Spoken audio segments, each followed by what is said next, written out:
Hello, education family. It's time to rise up. The Hope Insight Show is here again. And I'm here with my buddies TJ and Joe, and we're going to give you a dose of reality mixed in with some positivity for your mentality. Today, we're going to talk to you about being positive and celebrating and elevating others, your mothers, your colleagues. So sit back, relax, but strap up real tight because that seatbelt needs to be on because we're going to take you on a nice ride today and get you real positive. TJ, why don't you give us a little of your take on positivity and hope?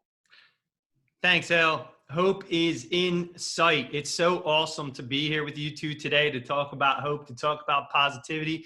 But we need to remember that positivity isn't necessarily natural. The human brain doesn't default to positivity. Actually, it's a choice that we make. I like to always think about two things, right? There's two things, two primary functions that we control in our life, and that's our effort and our attitude, our hard work and our gratitude. I'm making a choice to add value. I'm making a choice to work hard, to appreciate the small things, including a teacher appreciation. I appreciate teachers. You should appreciate teachers. This week was teacher appreciation, but that doesn't mean we can't appreciate teachers every week. And guess what? Today's Mother's Day. Happy Mother's Day, Mom. Joe, what can you tell us? Thank you, TJ. There is no doubt that it is hard to stay positive during tough times. That's why I love this quote from Helen Keller: keep your face to the sunshine and you cannot see a shadow.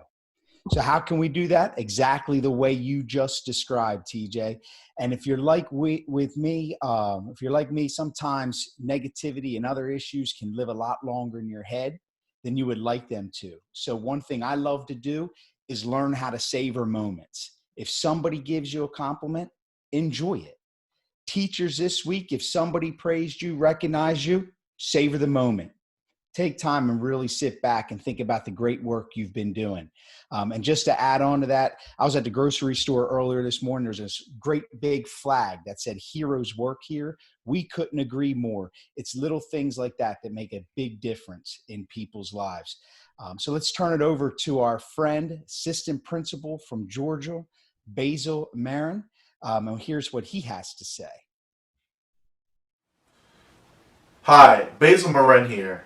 Thank you so much, Joe and TJ and Principal L, for allowing me to be on your show today, the Hope Insight Show. I want to talk with you about two different concepts that are dear to my heart today, and that's positivity and hope.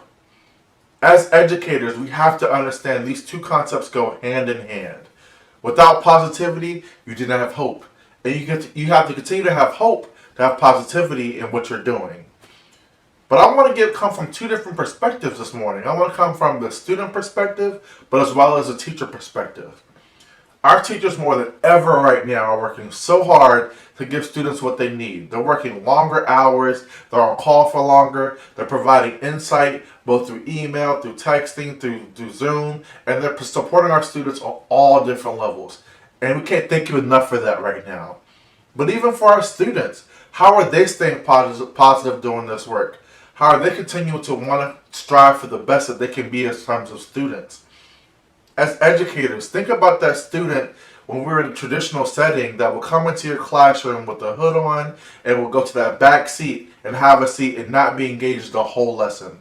How is that student doing right now during the pandemic? Those are the students we need to reach out to, provide hope, provide stability for those students to let them know that they can do it. And when we think about hope, I want to break that down even further for us. I see hope as what's in your heart and how are you open to possibilities and to potential that exist for each person. That's what hope means to me. Again, that is heart, being open, possibilities, potential, and what exists for you. And so for our students right now, they can only see what's going on. They can see the day-to-day, the week by week, but they don't see the full potential that we see in them. And so behind me here, I have some degrees. And the only way I was able to earn those degrees was through teachers believing in me that I can do it. They were able to see the hope and potential in me when I couldn't see it in myself. It all took time and perseverance that I eventually was able to see that hope within inside myself. And now as an educator, I get the awesome opportunity to give that hope to my students and my teachers now. I'm on a mission. We're on a mission. and we're in this work together. So I understand you all as we continue to go through this work and continue to navigate these times. We have to be positive. There's so much negativity around us that our students and our teachers need us to be positive, but we also have to aspire giving hope.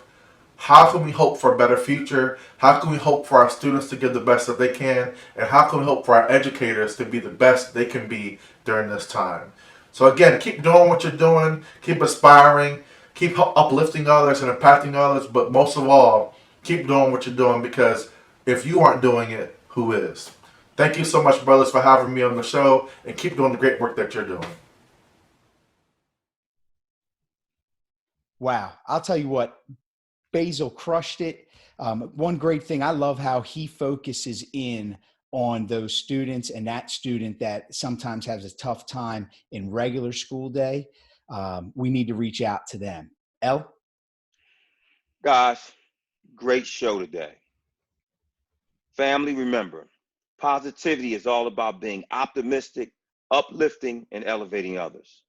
That's why this was huge to have Teacher Appreciation Week come at this time, because we know it's a tough time for all educators out there, but they're remaining positive. And remember, a positive outlook can help you change your own situation, can help you change your reality. You just have to maintain focus and be positive. So again, on the Hope Insight Show, I'm here with my two buddies, TJ and Joe, and you already know the flow. So folks, this week, have a great week, and we can't wait to see you again next week. Remain positive and lift up those around you.